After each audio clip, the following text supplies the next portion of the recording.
Hey guys, welcome back to my channel. If you're new here, my name's Ellie, aka All Too Swift, and I upload videos about all things Taylor Swift and sometimes more. For today's video, I thought it would be really fun to go track by track and analyze the titles of the tracks of the life of a showgirl before they come out and kind of predict what they're going to be about. One of them really stuck out to me. Today I'm going to be analyzing the Fate of Ophelia and telling you basically everything I know about Ophelia and Hamlet in general and how it relates to Taylor Swift and her life and her situation and what I think the song's going to be about. Before we get started, I want you to pause this video right now and go ahead and comment down below a hand heart emoji because obviously fearless heart. And if you're not subscribed, you might as well because I upload videos every single Thursday at 3 p.m. Eastern and they're pretty entertaining if I do say so myself. Also give this video a thumbs up and turn on post notifications so you can be notified whenever I upload a new video. And without any further ado, let's get on to the video.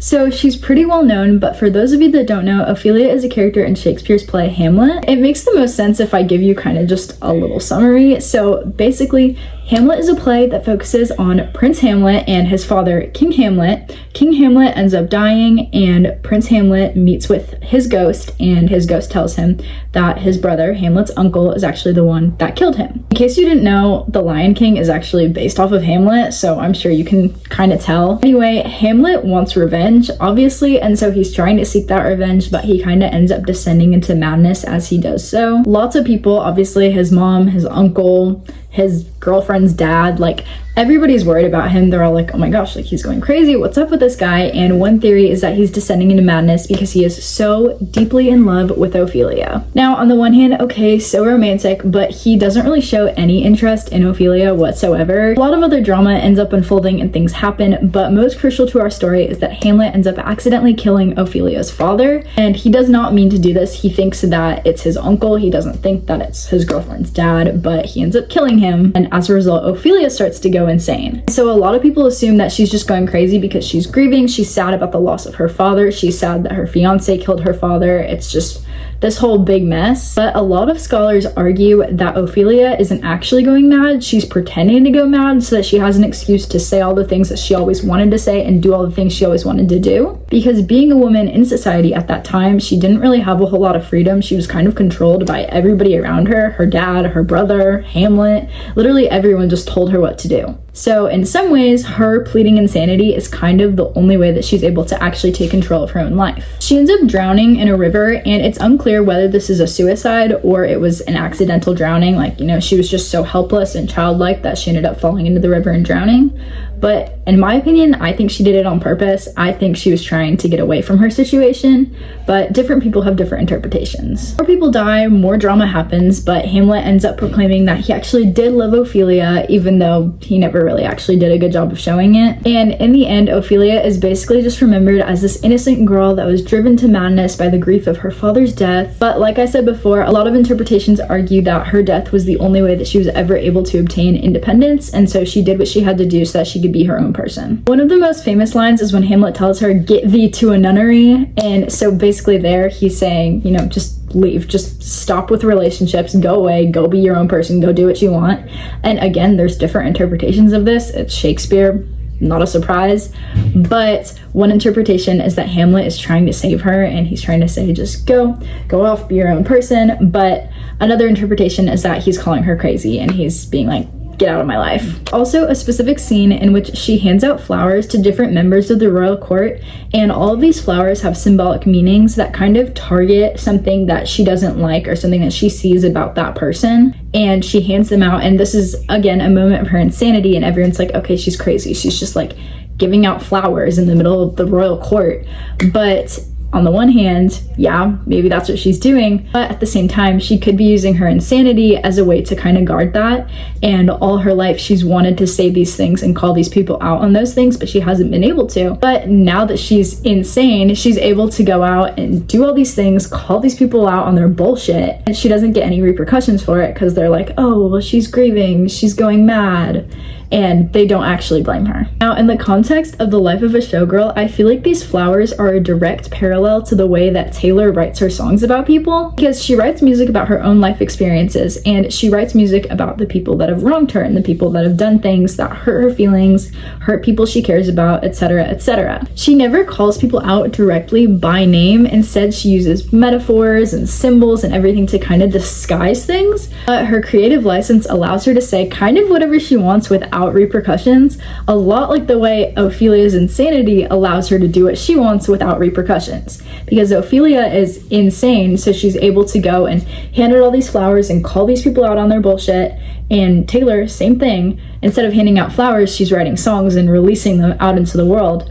But she's kind of doing the same thing. She's kind of saying, oh, well, it's just creativity. I'm not actually saying anything, but she kind of is. I feel like Ophelia's story as a whole is very reminiscent of Taylor's career, because if we're going with the notion that she feigned her madness, she's feigning her madness so that she won't be blamed for the things she's doing, the things she's saying, the way she's acting. Taylor kind of does the same thing with her songwriting and her albums, and calling people out but not really calling them out, and using metaphors. Like, it's just a whole thing. Because people can criticize her, sure, and say, oh, well, she wrote this about this person. But at the end of the day, she can turn around and be like, well, I was just writing. It was just a story that came up in my head.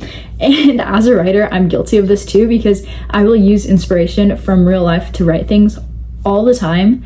But if somebody calls me out on it, I'll be like, what are you talking about? I just made that up in my head. This is kind of a side note, but Ophelia's death happens in Act 4, Scene 7 of the play, and there's been a lot of talk about the number 47 in relation to Taylor lately, most notably in the New Heights episode. After Jason is like screaming about like all her achievements and everything, she thanks him for screaming for her for 47 seconds, which is kind of a random arbitrary number. And then later on, when Jason asks her how many countries she went to for the Eras Tour, she says 47,000. Seems really odd to me that she chose the number 47 not once but twice, especially when it seemingly has no significance. I've seen people say that it has a relation to the Super Bowl, because the 47th Eras Tour show was in Levi's Stadium, which is where the Super Bowl is going to be, and people are saying that that's a connection, but I don't know, it could be random, but I thought it was really interesting that Ophelia dies in Act 4, Scene 7, and we already have reason to believe that the number 47 is significant. Another connection that I found to be interesting is that there is an upcoming movie adaptation of Hamlet. One of the people in this movie is Joe Alwyn,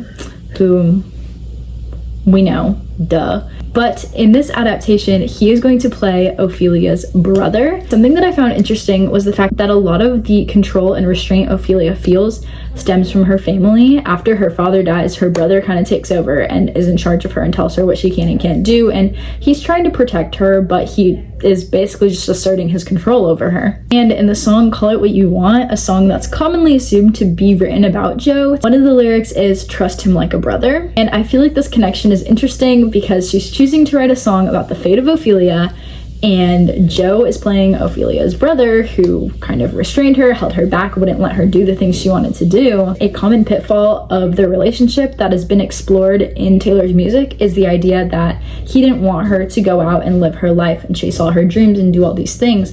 The Eras Tour was too much for him. Versus Travis, he's very willing to sit on the sidelines, let Taylor do her thing, cheer her on, and he's super supportive, super amazing. The vibe that we get from her music is that her relationship with Joe did not work that way. He kind of wanted to keep her in a little box, and he liked her when she was small and hiding from the world, but then when she wanted to go out and reclaim her fame and do all these unprecedented things, he wasn't necessarily ready for that level of commitment and that level of just everything, and so the relationship kind of fell apart as a result of that. I could be reading too much into it, and I hate speculating about her private life, but these are themes that have been explored in her songs, so I feel like it's okay to talk about, especially because the connection is right there. Like, it's not even a reach. He's literally playing Ophelia's brother in Hamlet. As with any song predictions, there is obviously a huge likelihood that this is completely inaccurate and this is not what it's going to be about at all.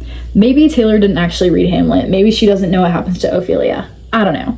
But I think more likely than not she did. Obviously, we know she's very, very smart, and it would not surprise me in the slightest if she decided to take Ophelia and show all those parallels between her life and Ophelia's life, and the way that they both just kind of felt restrained by society. Plus, we do know that Taylor loves Shakespeare. I mean, love story, Romeo and Juliet, like duh. So it would not surprise me at all if she read Hamlet and she was like, hey, I like this girl, I want to write a song about her. Anyway, that's it for today's video. If you guys enjoyed, please make sure to leave a thumbs up and comment down below which song you want me to analyze next, whether it is an upcoming track on the life of a showgirl or it's a song that has already been out for a while.